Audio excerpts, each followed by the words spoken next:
Hi everyone, welcome back to WGT. Hope your 2020 is off to a fantastic start, and now that all the carols have been put away for almost another year, we're going to jump back into some of our usual praise and worship songs. So King of Kings lead guitar tutorial today, because it's number 2 on the CCLI popularity charts apparently, so since everyone's after it, let's talk about it.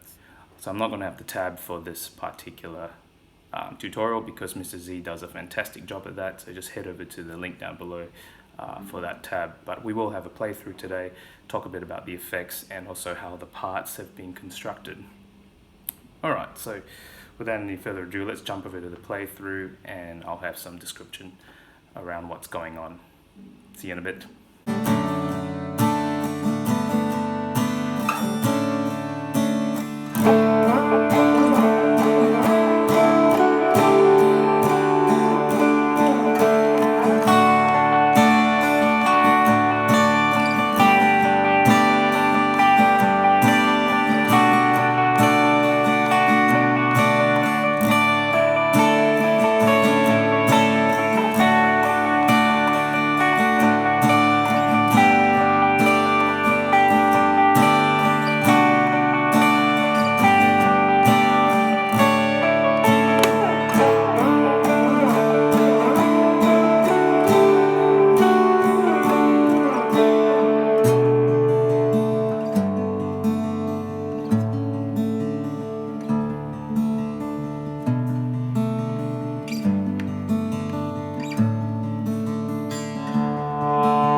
Okay, fantastic. Hope that you guys enjoyed that.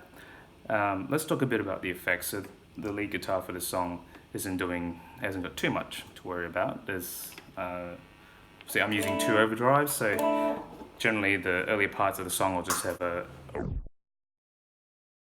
wide overdrive. I'm using a Voodoo Lab Sparkle drive, so a little bit of crunch there. As the lines get a little bit heavier, so in the bridge I will use another overdrive, Ibanez Tube Screamer. Very common, very useful effects. You will need a dotted 8th note delay as well, so I'm just using a Boss TD7, so nothing special there, but that's tapped in at 68 beats per minute, which seems to be the universal magical tempo for many worship songs. Alright, let's talk about the actual parts. So the first part is the chorus, well actually it's the guitar hook. So lead guitar only really comes in on the hook coming out of the first chorus, sits out for the whole verse again, and then plays the hook again before the second chorus. So what is that hook, right? We're starting here, we're playing all the notes on the 3rd string and pedaling the D string or droning the open 4th D string along with it, right?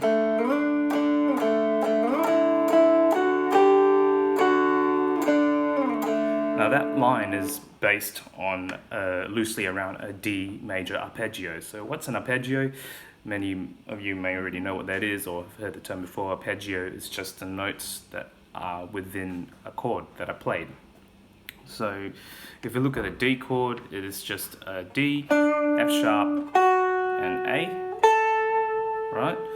And we're throwing a few extra notes in there, an E and a G. So it's kind of like a D sus2 and a D sus4 thrown in the mix, right? So if I were to play those chords, you'll hear the regular D chord, D sus2, D sus4, right? And I'll play the notes I'll play the riff again, but this time I'll play it along this position here, right?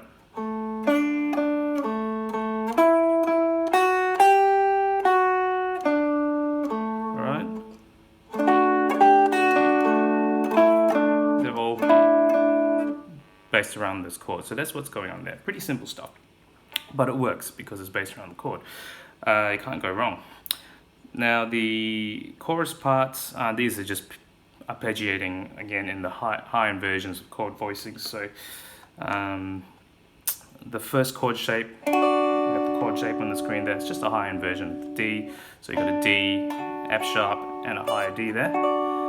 Now that chord also is played over the B minor chord because all of those notes are also within a B minor, right? So it works well. This shape is used for the G chord, right? Because this is kind of a G power chord. You just got a G over D power chord. So you got a G there, a D, a G, and then a high D again, right? And then the number 5 chord, so that's an A over E. And it's just like a D shape. So if I look at the new usual open D chord shape, right, I slide it all the way up to the 9th position, and I get my A over E, and obviously A sus4. So just playing within those notes. So pretty simple, nothing out of the ordinary. Pretty popular with worship songs, those sort of voicings.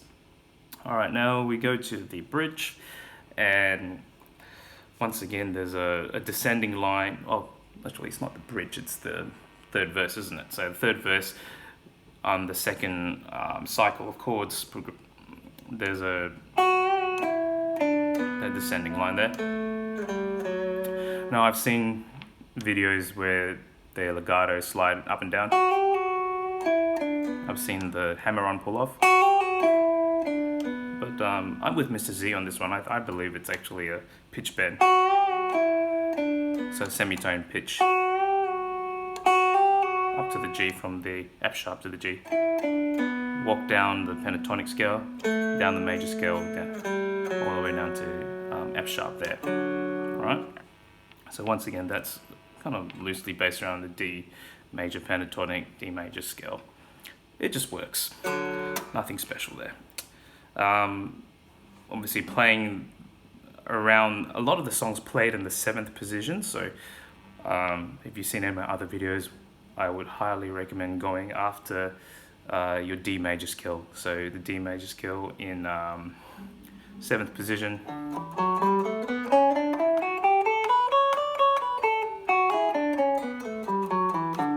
You know, I would highly recommend learning that. That's tab is on the screen for you there.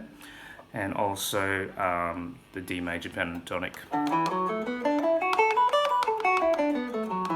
Right, that's on the screen too, and that will help you out. The other one you can learn as well is the D major scale at the 4th position.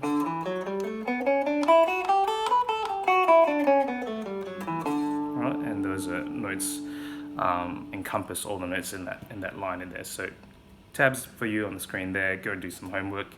I promise you it'll be very beneficial to get used to them. Side note, when you play scales, try and play them with a metronome and in time, and start nice and slowly. So you'd play with maybe quarter notes first, and then descending, right? And then you can go up to 8th notes and then 16th notes, and increase the tempo as you feel more comfortable with it. Before long, you'll know it like the back of your hand. Right, the last part to deal with is the 32nd octave line at the climax of the 3rd verse. So what's going on is we're playing octaves. So I think I would have explained octaves before in What a Beautiful Name. Same thing, what's an octave? Well, in a major scale, we have 7 notes. When you come back to the 8th, it's the same as the first, and you repeat all those notes again, but they're higher. All right, so D, E, F sharp, G, A, B, C sharp, D, right? So 2 Ds, one lower, one higher, and so all those notes are that shape. All right, and 30-second rhythm. So with 68 beats per minute, don't judge me, drummers, but let's pretend we're in 68 right now. So if I'm playing to the quarter note, it'd be right, 8th notes, 16th, 30 seconds. Right, so, and that whole line is playing 30 seconds, right?